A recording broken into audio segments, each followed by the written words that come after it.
तो चलिए बस अपने ट्रिक नंबर 1 की तरफ बढ़ते हैं। यहाँ पे हमें सरसों का थोड़ा-सा तेल चाहिए होगा, क्योंकि हमने सेव करना है हरी मिर्चों को।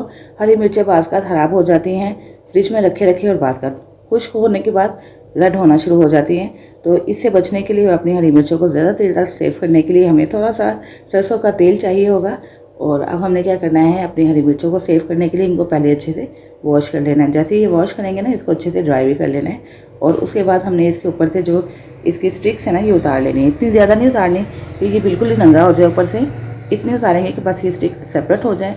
तो उसके बाद हमने क्या करना है, सरसों को तेल को अच्छे से इन सारी हरी मिर्चों के ऊपर अप्लाई कर देना है। और उसके बाद हमें कोई भी कंटेनर ले लेना है, कोई बॉक्स ले लेना है। अगर बॉक्स कंटेनर नहीं लेना चाहते तो आप बस ये ले लें टिश्यू पेपर, और इसके ऊपर इसको रख के तो शॉपिंग बैग के अंदर अच्छे से टाइप कर दें ताकि हवा ना उसके अंदर हो।